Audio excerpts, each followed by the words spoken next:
Well, hundreds gathered in Toronto this afternoon to honor the life of Regis Korchinski-Paquette. Her family held a memorial and walk for justice outside the apartment building where she fell to her death nearly 2 months ago. Police say they were called to her home back on May 27th for a possible assault, but her mother says she wanted officers to take her daughter to a mental health facility. Ontario's police watchdog is now investigating the 29-year-old's death. Its findings are expected as early as next month. And Korchinski-Paquette's death is also renewing calls for police body cameras. Officers in Toronto, like most others across the country, do not wear the controversial cameras. Global News has learned Quebec provincial police purchased more than 200 cameras a few years ago, but not a single one has been used. Dan Spector explains why.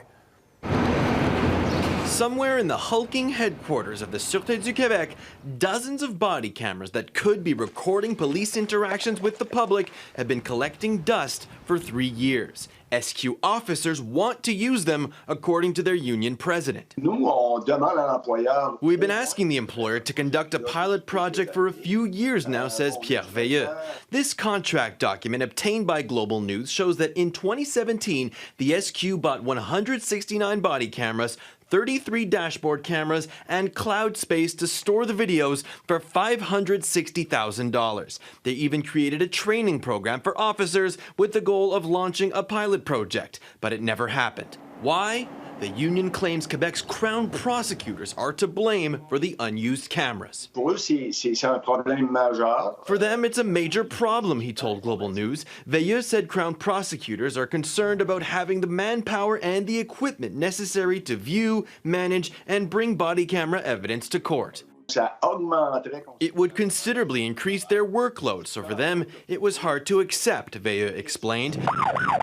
But in Calgary, every frontline police officer has been equipped with a body camera for over a year now. How did Crown prosecutors make it work there? It certainly required additional resources. Jonathan Hack was an Alberta Crown prosecutor for more than 30 years. When he left in 2018, body cameras were beginning to be implemented in Calgary. It would be a shame for any prosecution service to say, no, we would rather not have this potentially valuable evidence because we don't have the capacity to process it. Montreal defense lawyer Philip Schneider says Quebec prosecutors have no trouble using other types of video evidence. We have the technology to bring to court social media evidence, people filming things with their cell phones.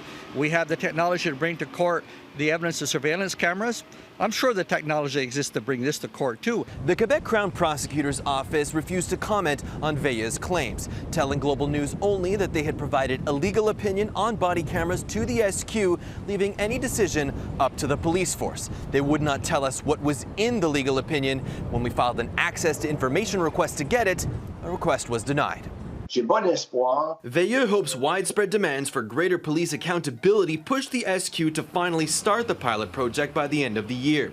Dan Spector, Global News, Montreal.